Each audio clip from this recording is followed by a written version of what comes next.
Hi, I'm Rob. And I'm Rob. And this is Ask Rob and Rob. Hello everyone and welcome to the Ask Rob and Rob show, the show where you get your questions in and we get our answers out. This week the format remains the same, and you know what else remains the same? The method of you getting in touch. Oh yes, you should know it by now. Just call 013 808 0035. That's 013 808 0035. Or you can go to propertyhub.net/ask. Whichever way you do it, get your question in so you can follow in the fine footsteps of Christiano. Hi, Rob and Rob. It's Christiano here from Finchley Central in London. My question is about repossession properties. In a deal with repossession is to go ahead, are they mortgageable? As in, like, when you purchase the repossession, can remortgage the property? And the second question is, what would be the tactics or the best advice or things to look at when you entering a deal which is a repossession deal? So it'll be great to know those answers. And by the way, thanks for the great show you guys been putting up. Thumbs up for you. Christiano, good news. Yes, you can get a mortgage on a repossessed property easily. Normally the reason for the repossession will be because the previous owner hadn't kept up with their payments. There's nothing actually wrong with the property itself. There might, of course, be something wrong with the property itself, like there might be with any property. So you'll need to make all the normal checks. But just because it's repossessed isn't going to cause you any additional difficulties. With a couple of caveats. The first and most important thing to bear in mind when it comes to repossessions is that the person selling is under a duty to the lender to get the maximum price they possibly can, so the lender can recover as much of the loan that defaulted as possible. The implication for you is that normally when you buy a property, at the point of having an offer accepted, the agent will stop marketing the property, no one else will see it, and there'll be time for you to do everything that needs to be done until you can exchange and then complete. In the case of a repossession, the property continues to be marketed all the way up until you exchange on the property.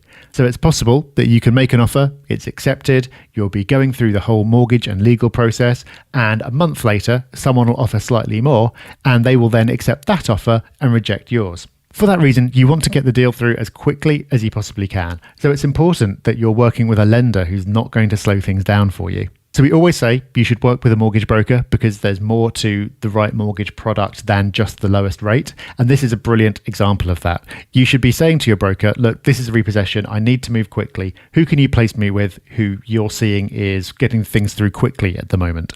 And the broker will then be able to prioritize the quickest lender rather than the very cheapest. The other thing to bear in mind when it comes to repossessions, not specifically related to mortgages, but there's going to be less information about the property. Normally, when you're buying a property, the seller will fill in an information form with all kinds of information about any past disputes, when the boiler was last changed, and all that kind of thing. In the case of a repossession, you're unlikely to get all that information. So you might want to get a more comprehensive survey than you normally do. So your conveyancer is unlikely to be able to get all the answers they normally would. So you might want to get a more comprehensive survey than you normally would to put your mind at ease. But other than that, there's nothing particularly different or scary about buying a repossessed property. And it can be a really great way to grab a bargain. So good luck. Next up, we've got Baz. And Baz is still talking about Brexit. Hi, Rob and Rob. Thank you for all the good work you put out there. My name is Baz. I'm a property investor based in Birmingham. I'm calling to probably contradict your views on Brexit because recently, specifically in Birmingham, I'm witnessing a quite steep rise in house prices that is not consistent with the typical growth I've been witnessing over the last 4 years that I've been practicing as a property investor.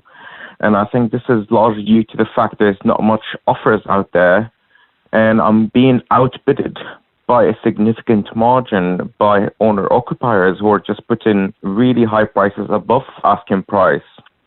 And that is leading me to be extremely cautious to continue to purchase any properties within the next 6 months because I feel like there's a huge inflation of prices that is unlikely to sustain after Brexit. And at best, it will slow down, if not crash. So my question is, while I value your point of view on the effect of Brexit on the cycle, how confident are you that there won't be a crash the minute we get a deal with the EU in view of the very significant disproportionate rise in property prices in the Midlands? Thank you very much. Baz, great question. Thank you. But how dare you disagree with the Rob and Rob show? Now, You're okay. We get loads wrong. It's absolutely fine. And I think it's really good that you're questioning what's put out there. That's why we do the news stories every single week, so we can question what's been put out. And sometimes we agree, but quite often we disagree or have a different point of view. And that's healthy. You know, you are on the ground with Birmingham, and it's great to get your insight of what's happening there. And actually, we mentioned Birmingham in our hotspots episode earlier this year. Now, of all the areas we mentioned, Birmingham was a little more mature of where it is in the market right now. So it's probably the one with the least growth to go. But what does that mean for Birmingham today? And what does it mean for Birmingham in the future after Brexit? Well, I don't think Birmingham will continue to grow at the pace it's been growing at for the long term because it's done so well. However, after Brexit, it may have a blip, and lots of areas may have a blip. But actually, I think Birmingham will do okay.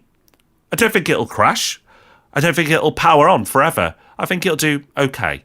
If you just look back at previous cycles, you'll get evidence of that. That places like London, in the second half of the cycle, do okay. London had its massive growth. Then it had that bit of a wobble and in some places a fall in prices. And I think in the not too distant future, London will start to grow again. Birmingham's a watered down version of that.